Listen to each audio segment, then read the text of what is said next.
there! Welcome along to this deep dive. Hi, everyone.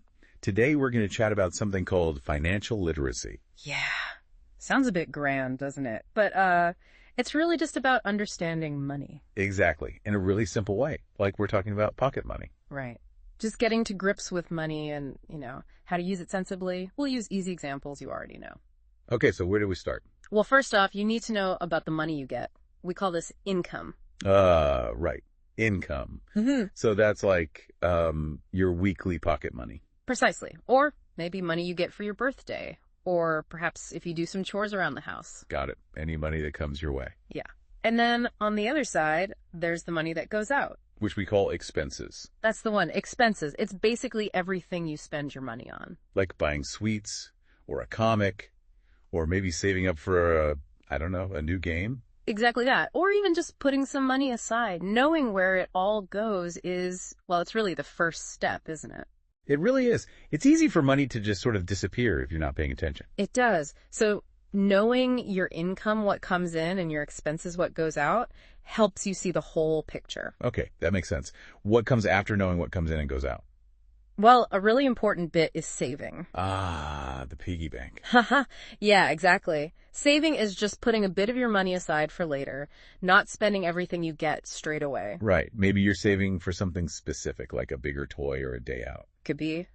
Or sometimes people save just in case. Yeah. For unexpected things, like an emergency fund, but maybe just a little oops fund for now. That's smart. So you have a bit spare if you need it. Yeah. And the amazing thing about saving, even if it's just a tiny bit each week, is that it adds up over time. It really does. It takes a bit of patience, though. It does. Now, sometimes people need more money than they have right now. That involves borrowing. Ooh, borrowing. Like asking mom or dad for an advance on pocket money. Sort of. Or sometimes grown-ups borrow money from a bank, maybe for something really big like a house. But borrowing means you have to pay it back. And usually you have to pay back a little bit extra, don't you? That's right. Often you do. It's called interest. So you need to be really careful and smart about borrowing money. Sometimes it's needed, but it's important to understand you'll have to pay it back. So it's best to avoid borrowing for, like, everyday sweets and comics if you can save up instead. Generally, yes. Saving up is usually the better way for things like that. Borrowing is more for, bigger, more important things, and only when you have a clear plan to pay it back. Okay, that makes sense. Income, expenses, saving, being careful with borrowing. What else? The last big piece is sort of putting it all together. It's about planning. Planning. Like planning what you want to buy. Yes, partly, but also planning for the future. Thinking ahead. If you know you want that big Lego set in 6 months, you need to plan how much to save each week. Right. So you look at your income, figure out your expenses, and then plan how much you can realistically save towards your goal. Exactly. It's about making conscious choices with your money, not just letting it happen. It's about setting goals, even small ones. And having that plan can actually make you feel, more in control, can't it? Less worried about money. It absolutely can. Knowing you have a plan feels good. So let's recap quickly. Financial literacy, in simple terms. It's knowing about your money coming in your income. And knowing about your money going out your expenses. It's about trying to save some of that money regularly. Being smart and careful if you ever need to borrow money. And making a bit of a plan for your money, thinking about what you want to achieve, both now and maybe a bit later on. Yeah, understanding all this helps you make better choices.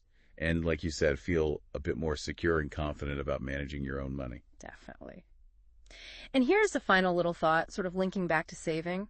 Think about your piggy bank, or maybe just a savings jar. If you put just a little bit in there, every week, say $1 from your pocket money, and you just leave it there, over weeks, months, even years, it really starts to build up, doesn't it? Oh, absolutely. It can grow quite a bit without you even noticing too much each week. Exactly. It's almost like magic how time helps that money grow just by being patient and consistent.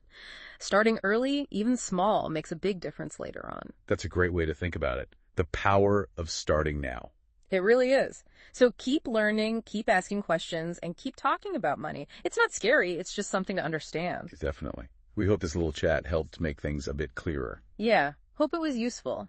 If you enjoyed this deep dive, maybe give it a like or share it with someone else who might find it helpful. Thanks for listening. Bye for now.